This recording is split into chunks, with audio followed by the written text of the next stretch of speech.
E aí, meus queridos, seja bem-vindo ao terceiro vídeo aqui do meu canal. Eu sou o Leandro Carone e você claramente não é. E hoje eu vim falar sobre um problema que nos assola, um problema que nos incomoda, que é a insegurança. O que eu atendo de pessoas inseguras. Meu Deus do céu, eu sofro com isso, como é que eu lido, Leandro?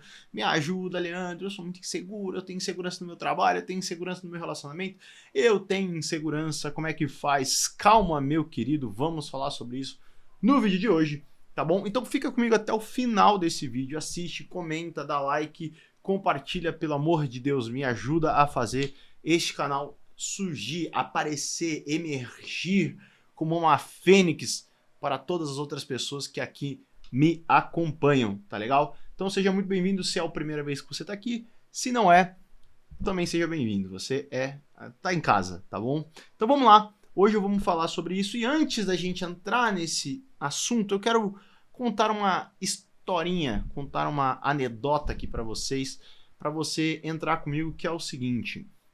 Imagina a seguinte cena, beleza? Vem comigo imaginar a seguinte cena.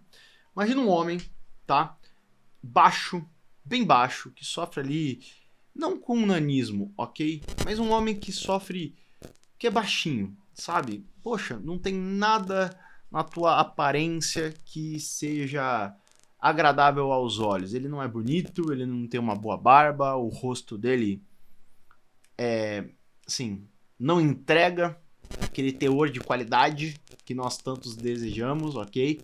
Imagina alguém que na sua aparência sempre sofreu com os olhares, sofreu desde criança com zoeira, com brincadeira, com tirada, nunca foi querido, nunca foi desejado na escola, nos seus amigos, na igreja, no culto de jovens e adolescentes, nunca foi uma referência estética e por isso sempre deixado de lado. E ele se apegou tanto a essa falta que ele tinha da sua aparência que ele também quase não conversava com as pessoas, quase não entregava, quase não falava com ninguém e foi se isolando e se isolando e se isolando. E a hora que percebeu, ele era um cara isolado, deixado de lado, era um motivo de chacota, de zoeira e não tinha nada belo nele, que ele realmente algum atributo que fazia as pessoas chamarem ele. Então era um cara chato, feio, baixo e que nada entregava, mas é claro que ele queria ser amado, ele queria ser entregado. Então o que ele decide? Ele decide, dado o momento da vida dele, ele fala, então vou fazer o seguinte, o que eu, como CPF aqui, posso fazer? Eu vou ficar rico. Eu vou ficar rico, eu vou ficar poderoso, e assim que eu ficar rico e poderoso, essas pessoas que tanto me zoam, que tanto tiram com a minha cara, que tanto me isolam, que negam acessos a mim, que não me permitem estar com eles nas festas, que não me convidam para sair à noite depois do culto, que não me chama para estar na turma dos descolados, que eu não tô na festa de aniversário de ninguém. Esses caras vão se arrepender. E quando eu ficar rico, milionário, poderoso, todos eles vão se ajoelhar perante mim e aí sim eu terei o reconhecimento que mereço. Eu serei amado, serei querido e desejado. Então ele começa a trabalhar com tudo que aparece para ele. E aí ele encontra uma fonte de riqueza, ele encontra um sistema, o governo libera algo para ele trabalhar. Esse algo ele vai começar a cobrar impostos pesados e sujos, vai começar a cobrar taxas de outras pessoas, vai em empresas pequenas e médias, ele vai chegar a contribuintes, vai cobrar ainda mais e vai esforçar ainda mais, porque quanto mais dinheiro ele cobrar das pessoas, mais dinheiro entra para a conta dele. Então ele começa a entrar nesse meio. Por quê? Porque o foco dele era ser querido, amado, e ele topa de tudo, né? O famoso topa tudo por dinheiro. E ele entra nisso e vai.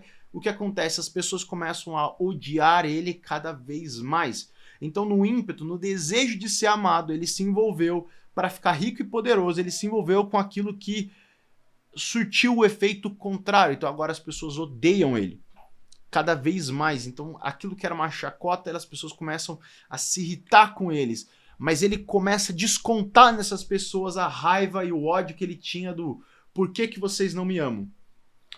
Só que isso vai acontecendo ao longo da vida dele e em um dado momento ele escuta a história de um homem que está passando pela cidade dele. E esse cara tem conhecimento, esse cara tem poder, esse cara é diferente, ele tá passando pela cidade dele e ele tá mudando vidas, curando enfermos e fazendo um monte de coisas. Então esse baixinho, esse cara odiado, baixinho, cobrador de impostos e de taxas, corrupto, ladrão, bandido, esse cara fala: será? Será? Será que eu consigo de fato encontrar? Será que não é possível? Ninguém nunca olhou pra mim. Eu sou muito baixo, eu nunca tive o olhar aqui no mesmo nível. Será que esse cara vai olhar pra mim? Será que esse professor, esse mestre, esse rabino vai passar por aqui e finalmente ele vai olhar pra mim? Então o que eu vou fazer? Eu vou tentar encontrá-lo. Só que no meio da multidão que se aglomerou para encontrar esse homem, ele não conseguia. Então o que ele faz? Ele sobe a uma figueira, ele sobe a uma árvore que tá ali no caminho para encontrar, para tentar olhar. Só que olha que interessante. Ele antes era muito baixo para encontrar no mesmo nível. Agora ele sobe e está isolado. Então agora ele é muito alto, então ele nunca tá com o olhar cruzado com ninguém, ele sempre se sente isolado, deixado de lado.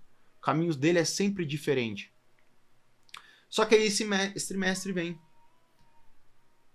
vê esse cara, chama ele pelo nome, fala: desce, que hoje eu vou comer na tua casa. E ele vai lá e pede uma pizza, tem uma refeição com ele. Esse mestre olha com ele com amor, olha nos olhos dele. Talvez seja o primeiro olhar cruzado, encontrado, que choca ali, dois olhares, dois olhos, duas almas se encontram naquele momento. E ele é amado pela primeira vez. Ele é encontrado, ele é visto. Ele é chocado com alguém ali. E a partir desse momento, ele começa no coração dele a borbulhar várias coisas e ele se sente amado, completo pela primeira vez. Ele fala: ei, agora então eu não preciso mais fingir, não preciso mais ficar carrancudo, ter uma atitude arrogante diante das pessoas, eu não preciso mais usar essa máscara, essa carapuça, essa armadura que eu estava utilizando o tempo todo. Agora eu não tenho mais nada assim. Por quê? Porque esse cara me desnudou com os olhares, esse cara olhou a minha alma, meu centro, e me preencheu de amor. Então eu não preciso de mais nada.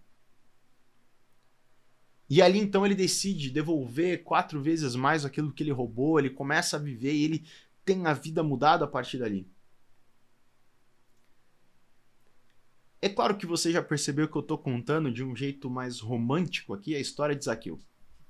É uma história que mexe muito comigo, que eu entendo aqui quantos pacientes são Zaqueus. Quantas pessoas, talvez você aí tenha um pouco dessa síndrome de Zaqueu. Nunca foi amado e está tentando preencher, talvez com poder, com dinheiro, com profissão, com likes, seja lá com o que for. Talvez você tenha um pouco disso, você que está aqui no meu vídeo. E o que tem a ver isso com insegurança? Ora, Zaqueu carregava a sua insegurança completa. Por quê? Vamos aos pontos aqui. Então vamos aos pontos principais dessa história, tá? Então eu vou vendo aqui no computador os pontos para a gente ir anotando e a gente vai conversando, beleza? Primeiro ponto. A insegurança é, em muitos aspectos, um sintoma de desorientação espiritual e intelectual do nosso mundo.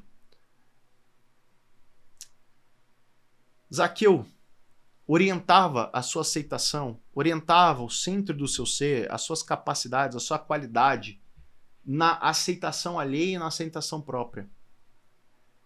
Ou seja, se nós baseássemos a nossa segurança em valores tradicionais, em valores religiosos, que sim, oferecem para nós um senso de estático, um senso de proporção, de propósito, de estabilidade, com certeza nós não nos apoiaríamos com sentimentos, com comentários, com a opinião alheia. Por quê? Porque mais vale aquilo que funciona há milhares de anos atrás, do que opiniões de pessoas que muitas vezes nem vão passar. Você já viu aquele vídeo daquele cara que copia os gringos lá, que fica no shopping falando: ó, se você der um grito aqui, aí ele grita, tá vendo? As pessoas nem vão prestar atenção e fica indo na... sabe esse cara aí? Então, esse cara, ele fica mostrando isso que é o quê? Quantas vezes a gente não deixa de viver por insegurança, nos roubando ali momentos por causa de medo de opinião de pessoas que tanto faz. Zaqueu, se ele tivesse lido ali a Torá de fato e deixado aquela lei, que é uma revelação, né? É claro que é um aio ali de acordo com Cristo, mas se ele tivesse compreendido Cristo na lei ali, com certeza ele não teria mais insegurança, porque ele entenderia tudo que foi feito, e aquilo é o evangelho, a Bíblia, tudo é algo muito pessoal a nós e não algo distante. Então, a primeira coisa que a gente percebe é que Zaqueu não se apoiava nesses valores. Ele se apoiava no que os outros ou ele mesmo pensava, achava ou sentia. E quando nós entramos nisso, a gente fica maluco. A gente não tem base nenhuma, não tem centro. Então aqui vai um primeiro ponto interessante que é: em que você baseia a tua avaliação? Porque se você está baseando no que você pensa, acha, na sua opinião, e não naquilo que é perene, naquilo que é completo, naquilo que realmente é estável, a sua insegurança tem um bom motivo aí.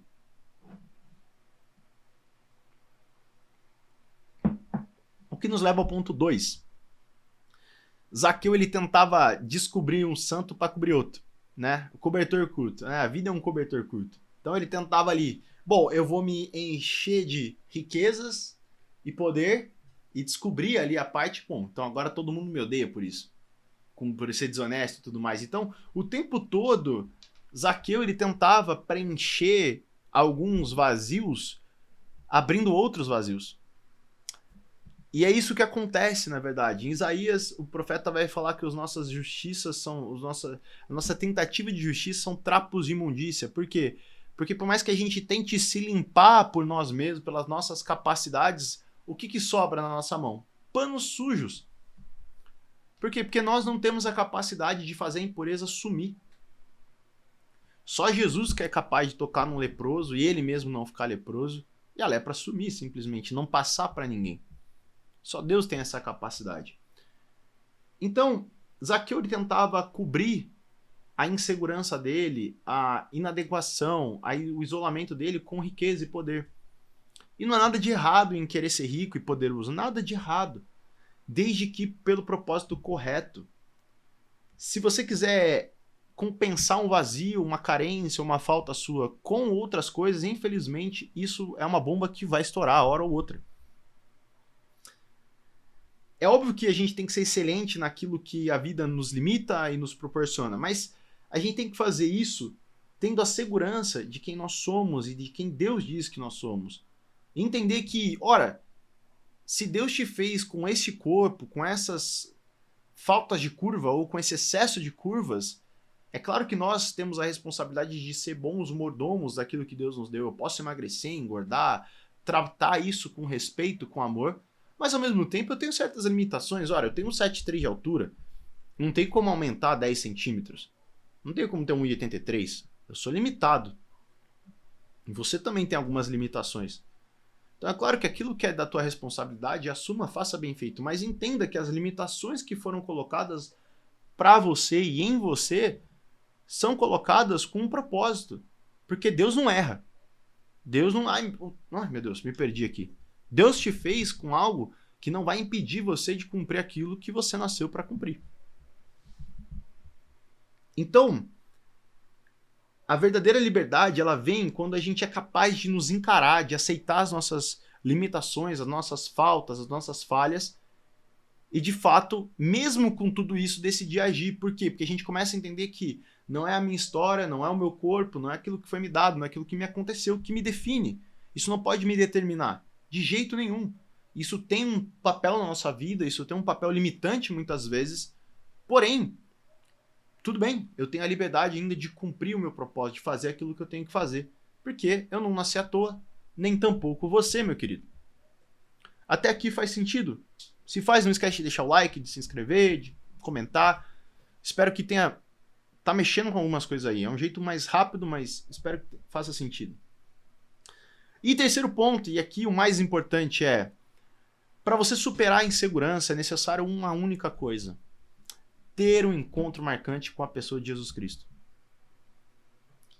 Ele é quem vai organizar a nossa mente, ele é quem vai olhar o nosso peito ali, a nossa alma, o nosso espírito, ele que vai, entendeu? É ele que vai começar a mexer de dentro para fora, no cerne do nosso ser, e vai começar, através daquele olhar, aquele encontro com a verdade, com a bondade, com a beleza ali, com aquele amor pleno, perfeito, é ali que a gente vai começar sendo transformado. É por isso que eu entendo que a minha responsabilidade como um psicólogo, como um cristão, é estar o tempo todo arraigado e bebendo da água, da fonte da vida. Por quê? Porque eu tenho que emanar isso de mim, porque quando eu encontrar alguém, um paciente na minha frente, eu tenho que olhar ele, claro, de uma certa maneira muito... salva todas as devidas proporções, mas entregar para ele um olhar de...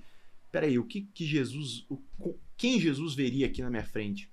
É um homem baixo, ladrão, coletor de impostos, ou é um filho amado? Ou é alguém que pode cumprir um propósito aqui? Quem é? Como é que Jesus olhou Zaqueu? Goethe fala que se nós começarmos a tratar o ser humano como ele de fato é, ele vai só piorar. Agora, se nós tratássemos como ele pode ser, ele tende a melhorar. Então, qual é o olhar de amor que Cristo jogou sobre você? Então, entenda, ter um encontro com Cristo. E também você, meu querido psicólogo, desenvolva esse olhar amoroso pelo teu paciente.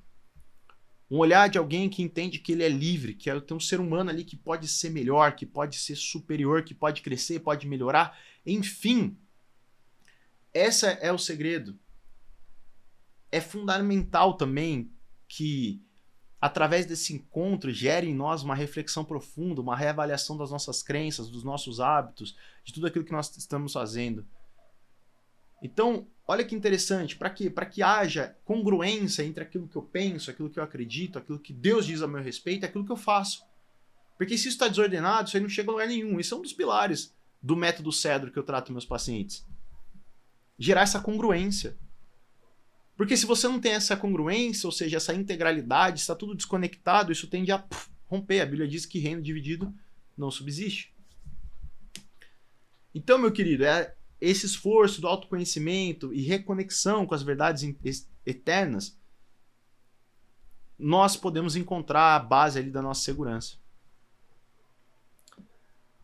A Bíblia também ela nos entrega, para encerrar aqui o vídeo, a Bíblia nos entrega também alguns capítulos e versículos ali falando sobre insegurança. A primeira coisa é que em Isaías 41, por exemplo, verso 10, ela diz que não temas, porque sou contigo. Sou contigo.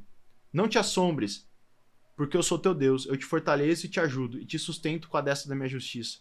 Ora, se nós entendemos isso, e quantos salmos dizem o quanto ele é poderoso, quanto ele nos guarda, o quanto ele é nossa rocha inabalável, nossa torre alta, nossa cidade fortalecida, escudo, proteção, o Senhor dos Exércitos. Olha, se nós descansarmos nessas verdades, entende que é muito mais verdadeiro o que Deus diz do que o que a gente pensa, do que a nossa situação está mostrando. Olha aí, entende a chave aí da insegurança? Além disso, 2 Timóteo, capítulo 1, verso 7 fala: porque Deus não nos deu um espírito de covardia, mas de poder, de amor e de equilíbrio. Portanto, Deus já nos mostra que Ele já deu tudo o que nós precisamos. Ele nunca vai deixar a gente na mão. Percebe isso, gente? Entende? E por último, queria dizer aqui para você que o apóstolo Paulo diz lá em Coríntios, para a igreja de Corinto, ele diz assim, olha, está dizendo da revelação que ele teve, e aí Deus responde: ei, minha graça te basta, porque o meu poder se aperfeiçoa na sua fraqueza. E aí Paulo diz: de boa vontade, pois, mais me gloriarei nas fraquezas, para que sobre mim repouse o poder de Cristo.